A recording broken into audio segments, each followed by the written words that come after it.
Hello and welcome to this Sonicstate review of the new SQ80 V from Arturia.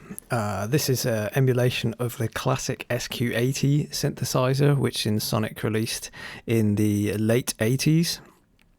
This is a digital cross-wave synthesizer, which was actually designed by the same people who designed the Commodore 64. And yeah, it's one of those sort of classic 80s digital synths that had a ton of modulation options beneath the surface, and therefore was able to have a really wide-ranging sound set from drum sounds to leads and pads and everything else you'd expect.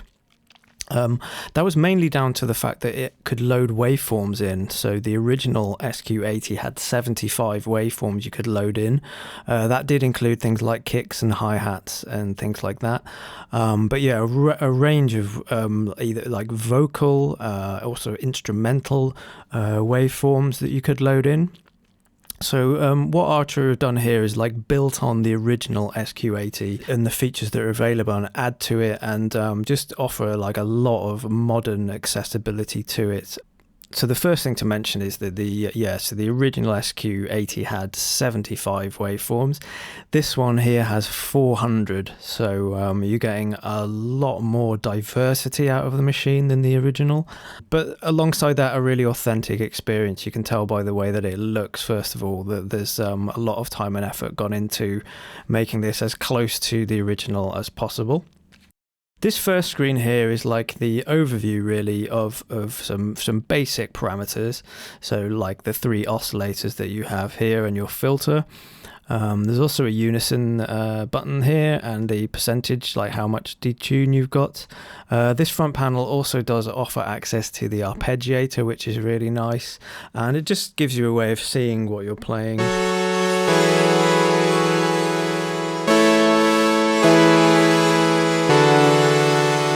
Seeing what you're playing on screen, so it's nice to, like, once you've got everything set up, to switch back to this screen. But really the main heart of the synthesizer is in the synthesis section here. So it's quite visually very simple to look at, and I think Arturia have done really well in doing that, because there are a lot of details here, but it's not something that visually overwhelms you, but sonically it can do a really diverse range of things. The first thing to look at is the oscillator section. So we have 3 oscillators, as we've said, and you're able to load in the waveforms using this drop-down menu here. You can see we've got the SQ80 waveforms there. We have these really interesting trans waves, which are like a variation of wavetable synthesis, where you can change the start point or the position of the loop. You also have these hidden waveforms, which are from the ESQ1 and the SQ80. Both of these were found by programming hacks, as I understand it, and they're sort of quite glitchy sounding, quite random. But yes, the main thing to mention is the oscillators. You have the octave control there, and you have semitones fine tune. You also have your amplitude.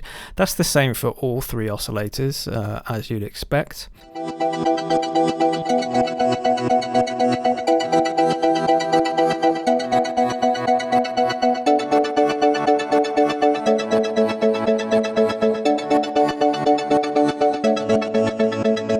You can see that next to a lot of parameters you have this small plus symbol, and if you click that you can then decide how you want this to be modulated, if you want the parameter to be modulated in some way. And then when you've set up the modulation, you have the ability to change the degree to which the modulation changes the parameter, similar in a way to the way that Native Instruments Massive works. And again, a double click will completely turn it off. Absolutely love that feature.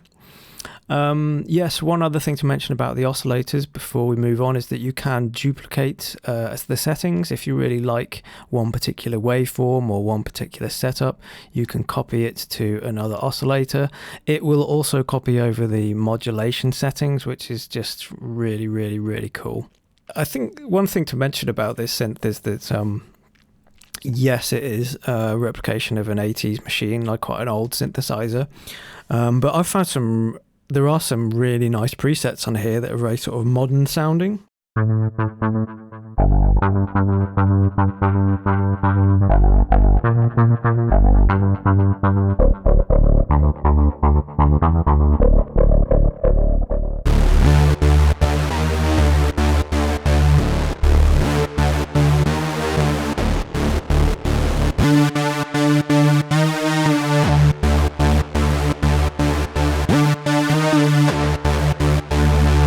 Some really nice sort of ravey sounds. What else do we have? There was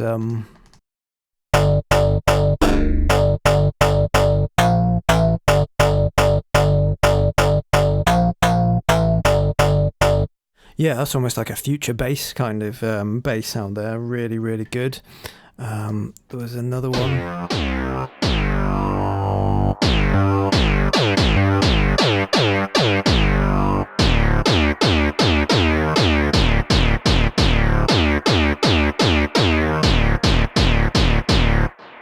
Yeah, so it's not just like a delicate synth like pad machine. This is also really relevant for modern music. Really punchy bass sounds, as you can hear. Some really, really interesting things going on underneath the hood. There are 4 envelopes.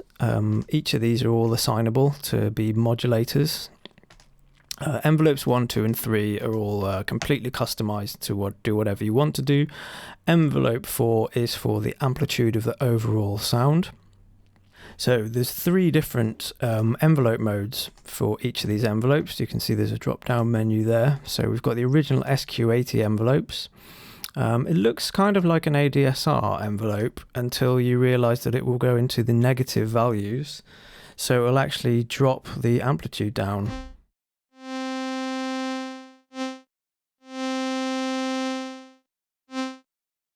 Which is a really, really quirky addition, but if you think about it in terms of other things than amplitude, can actually be a really, really, really useful thing there.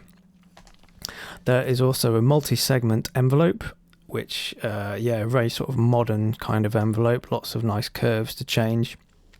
Double click to add a point, and double click to right click to take it away. There are also a lot of presets settings, nice curves, shapes that you can use here. And one really good feature is if you want to move a point, you can hold down Shift and you'll move all the subsequent points after it. This key time also changes the rate of response depending on the MIDI note number, which is really good. There is also the D-ADSR envelope, which is a normal ADSR with a lovely delay feature on it, which for me personally is something that I really adore using, and it's yeah, just really adds a lot of performance capability. Okay, so let's have a look at the multi-segment envelope in action. Here we've got this envelope affecting the filter cutoff, and it's also affecting DCA2 and also the resonance. So if I hold down a chord, it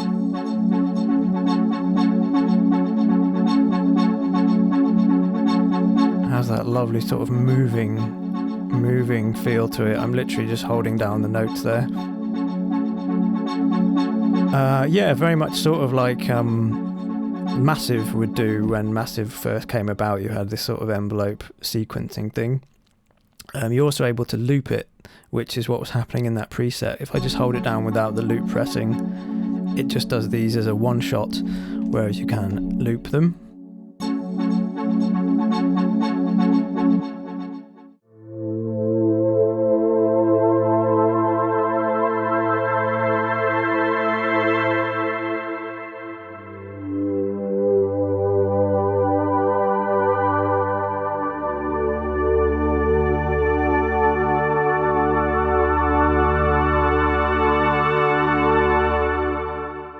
We've got 3 LFOs.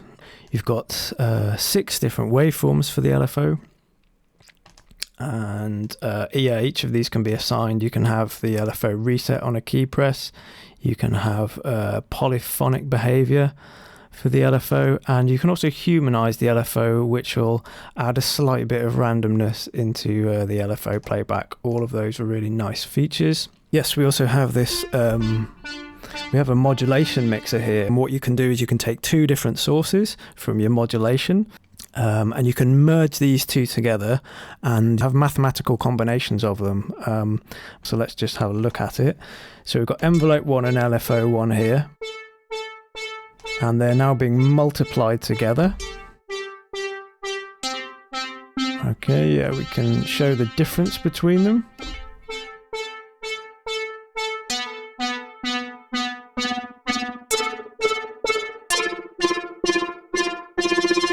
can have a division of them. Let's change that to being a normal DADSR envelope.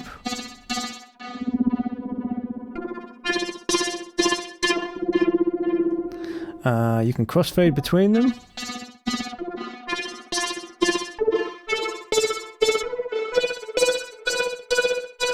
So yeah, just lots and lots of different permutations and possibilities with it.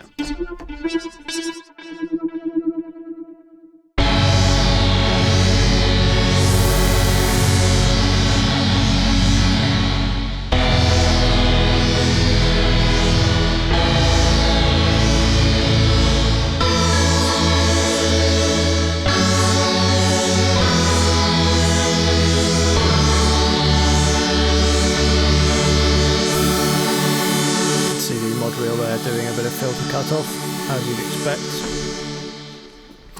Yeah, quite a big sound there, and I suppose if I do have any comments to say on this in terms of like the negative things that didn't really sit well with me, was some of the presets were a bit muddy in terms of being, if they were polyphonic, playing them more than one note really just sort of mudded out the whole sound. You got a sort of a sense of it there. I think one of the reasons behind this, and I discovered this trying to make my own presets with this, is that there's so much diversity that you can have between oscillator 1, oscillator 2 and oscillator 3 that really this whole section here can take you a long time to get to where you want to be, and I think it's easy to get lost in all of the envelopes and the LFOs and the other things that have been added on, which are absolutely great, before you've really nailed the sort of core sound. So if I do have any advice for anyone who does buy this, is that just make sure that the core 3 oscillators are balanced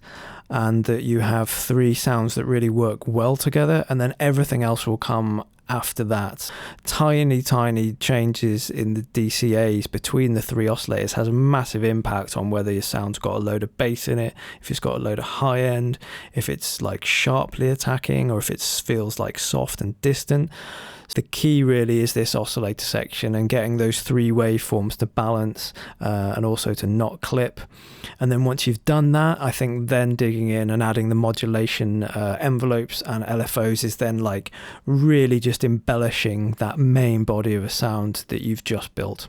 So if I hold down an inverted A minor and then let go, we'll have that sustain now. If we look at the amplitude envelope, it's going to be on sustain. If you want to make it louder while it's sort of droning, turn up the sustain a bit there. And then this was a really nice way I found of honing sounds a little bit, making sounds, sort of tweaking sounds as you want them.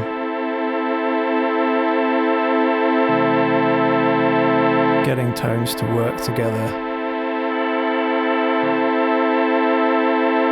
I really like this as a creative part of it. Again, we have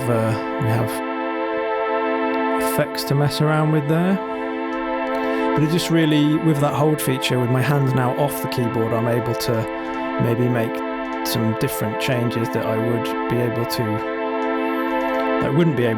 if I was actually holding the key down.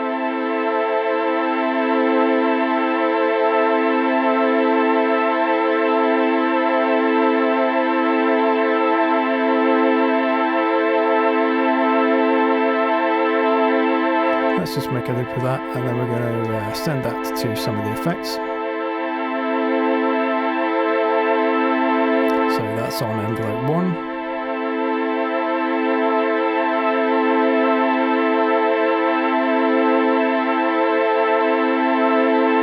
So if we send envelope 2 to the flanger, and we put it in loop mode,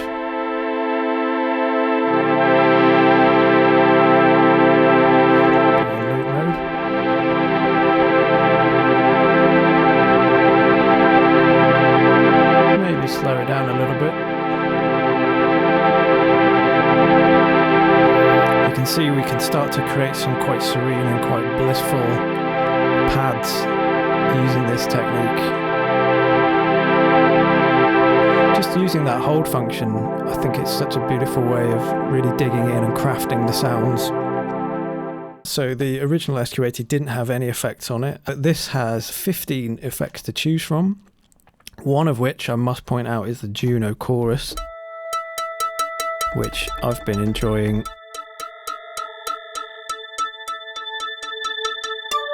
I've been enjoying trying to sort of make it sound Juno-y, you know, there's like a Juno-y sweet spot. I'm sure this, obviously, yeah, you couldn't really change the rate or the depth on the Juno itself, but it's a really cool effect to have. You also have classic reverb, delay, tape delay, flanger, different types of compression and EQ, and as well as a multi-mode filter, which is also really nice. Again, that wasn't in the original SQ80.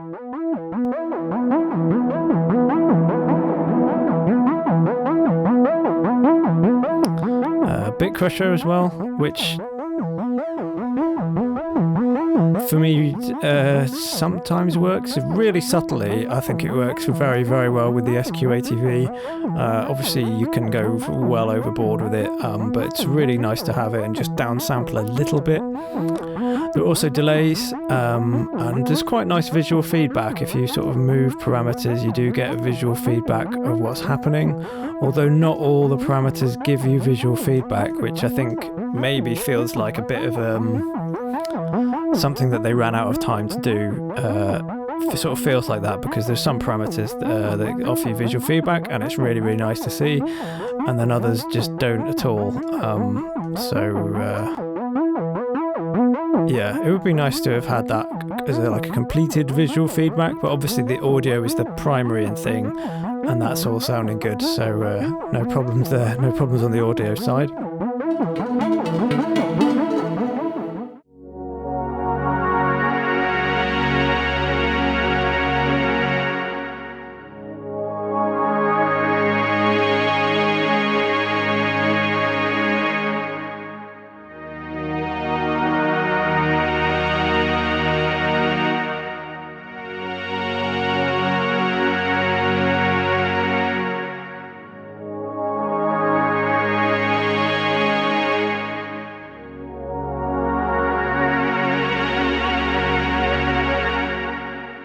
There's a very, very nice preset management system, so you can go through whatever type of preset you want. There are also tags to choose which preset you'd like, and each of the factory presets also has a little write-up just to show you what's available in terms of what that sound actually does, how it's working. And then to the right, we just have this settings menu, which I don't know if you really need to see, but you have global settings, MIDI settings, MPE things, MIDI assignments, macro assignments. And also, yeah, this is worth mentioning, there are some built-in tutorials into this plugin. So if you don't know anything about it and you can't really be bothered to read the manual, like most people can't when they've got a brand new synth, these are really fun exercises. You just double click on one of them, and it will simply talk you through each part of the synth in a little bit of detail, but as much as you need to know to work it. Also telling you some little tips which are useful, and there's only a few pages of them, but really, if you're not familiar with this form of synthesis or synthesizers in general, this is a really, really nice addition to just to help you through it. But to anyone new starting, this would be really, really invaluable help, and I think it's commendable that Arturia have built this in, because it's fantastic.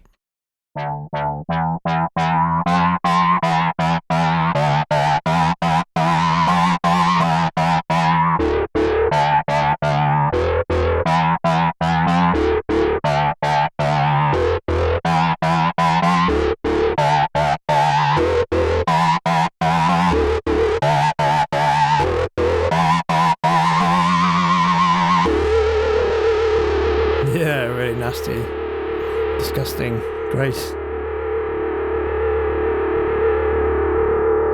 So here's another example of that really good low end. I think that's one thing Arturia have got right time and time again, is getting real tight, sort of thumpy, subby low ends, when other synth manufacturers have maybe like really boosted low end on stuff, but it hasn't sort of sounded punchy.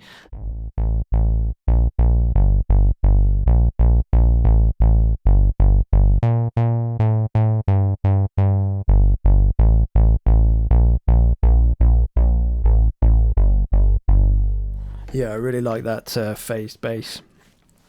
And yeah, I think this sort of sounded exactly what you'd expect from the SQ80.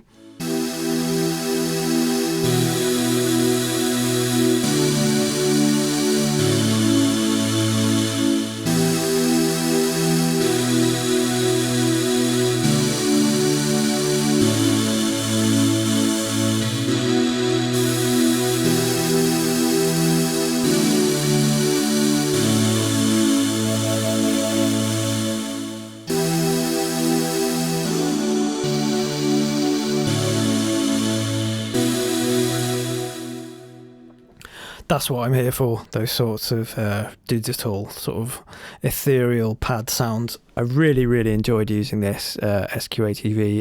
Having been someone that loved the original, it's absolutely amazing to finally have a really solid VST emulation. Also, window resizing is really good, especially for things like this. Really nice to be able to, if like me, your eyesight's not great, it's really nice to have like a big, bold GUI on screen. But yeah, some of the presets maybe for me didn't really show off the SQ80 V in its full potential. Like I say, just digging into those 3 oscillators alone, that's the main body of getting your sound out of this. So those are where the tweaks are going to be made, and then the icing on the cake with the envelopes and the LFO and the depth.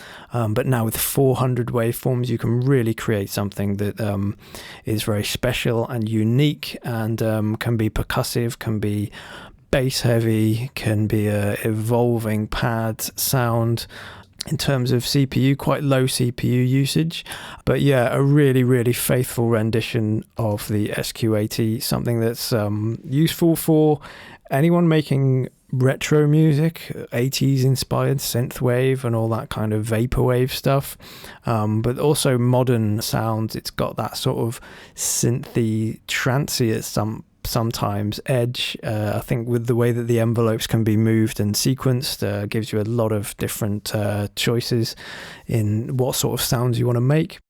And it retails for €199. For me personally, probably my favourite of the ones that they've released so far, just because the SQ80 for me is one of my all-time favourites. We're going to have some goodies for the Patreon supporters who are going to get presets and some audio from the SQ80 V. Those are presets that I've made. Thank you very much for watching this video. I'm Chris, and I'll see you again soon.